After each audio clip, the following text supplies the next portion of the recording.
नमस्कार, 99 न्यूज़ के prime time bulletin में आपका स्वागत है। मैं हूं आपके साथ शंकर कुमार।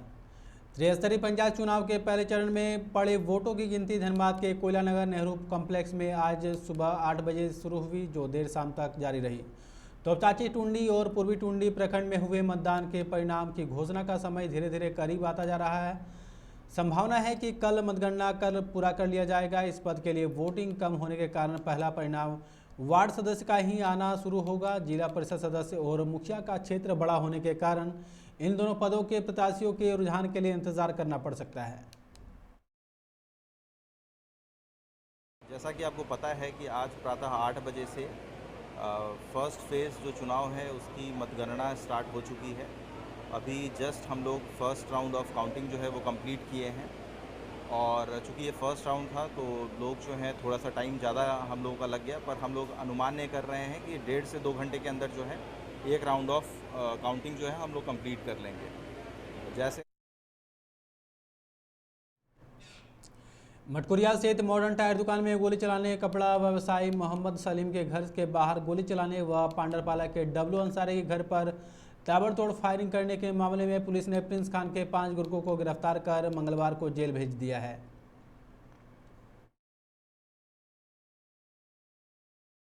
भूली में लगातार 2 दिन पंडरपाला में एक घर के बाहर फायरिंग की गई थी और एक डब्लू अंसारी को हत्या की नीयत से गोली मारा गया था। इन 3 कांडों में कुल 5 अपराधकर्मी हैं, जिनका नाम है एक मोहम्मद आयान खान उर्फ नानू, शमीम रज़ा अंसारी उर्फ छोटू, रशीद जावेद उर्फ संजू, अल्ताफ़ रज़ा और मोहम्मद साजिद अंसारी। तीनों जो घटनाएं हैं, एक 6 अप्रैल को घटना घटी थी बैंक मोड़ में, जिसमें एक MRF दुकान के बाहर से गोली चलाई गई थी। दुकान उसके शीशे पे गोली लगी थी। फिर एक घटना 108/22 पंडरपाला में हुआ था, जिसमें एक व्यवसायी के घर पर गोलीबारी की गई थी। और तीसरी घटना भी पंडरपाला में हुई थी 109/22, जिसमें एक छोटू अंसारी नामक व्यक्ति को हत्या की नीयत से 3 गोली मारी गई थी। इन तीनों कांडों में इन 5 अपराधकर्मियों की गिरफ्तारी हुई है। ये 5 अपराधकर्मी हैं। अभी हम लोग इनका जो फर्दर एसोसिएशन है, लेकिन इनिशियल जो साक्ष्य प्राप्त हुए हैं उसके अनुसार प्रिंस से ये लोग कांटेक्ट में थे, और जो वर्तमान में जो बात आई है कि प्रिंस ने इन्हें कुछ बातें कही थी। अभी हम लोग सारा अन्य साक्ष्य जो इनका और प्रिंस के बीच का जो संबंध है, खासकर अपराध के क्रम में जो संबंध है, अपराध के क्रम में जो इनके द्वारा किया गया है, उसको हम लोग इस्टेब्लिश कर रहे हैं, और जो अन्य साक्ष्य हैं उसको भी हम लोग जुटा रहे हैं।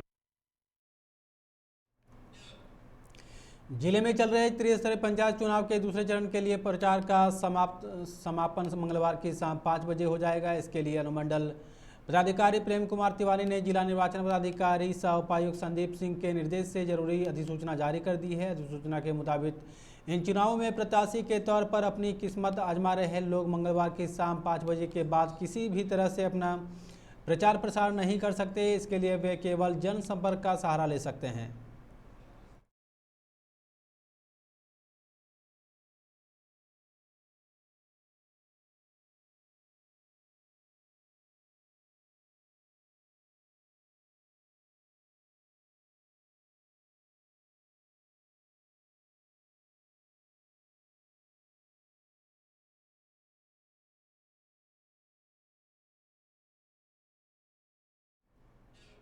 बोकारो जिले में प्रथम चरण के तहत पेटरवार एवं गोमिया में 14 मई को हुए मतदान के मतगणना आज शुरू हो गई है। सुबह 8 से मतगणना शुरू हो गई, जो देर शाम तक जारी रही। दोनों प्रखंडों के 1702 प्रत्याशियों की किस्मत का फैसला महज कुछ देर में सामने आ जाएगा। इसे लेकर प्रशासन भी मुस्तैद है। मतगणना केंद्र के आसपास विधि व्यवस्था दुरुस्त है। विभिन्न स्थानों पर बैरिकेडिंग, ड्रॉप गेट पर पुलिस बल की तैनाती की गई है। झारखंड की ज़्यादातर नदियां प्रदूषित है। नदियों के पानी का स्तर बहुत ही खराब है। यह पीने लायक तो छोड़िए, जल जीवों के लिए भी ठीक नहीं है। केंद्रीय प्रदूषण नियंत्रण बोर्ड के national water quality monitoring programme के तहत जल स्रोतों की गुणवत्ता पर कराए गए सर्वे में यह रिपोर्ट सामने आई है।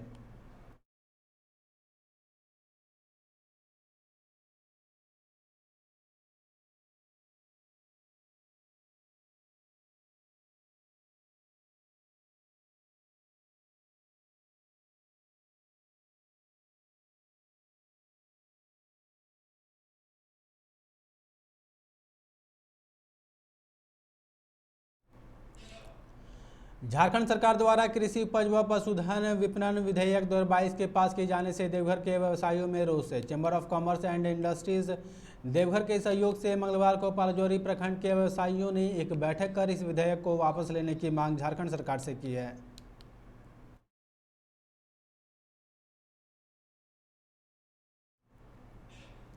सारठ विधायक रणधीर सिंह सपरिवार केदारनाथ की यात्रा पर हैं। उन्होंने मंगलवार को केदारनाथ के दर्शन किए और विधि विधान के साथ भगवान भोलेनाथ की पूजा अर्चना की। उन्होंने कहा कि सारठ विधायक के सुख शांति की कामना के साथ वह सपरिवार केदारनाथ पहुंचे हैं।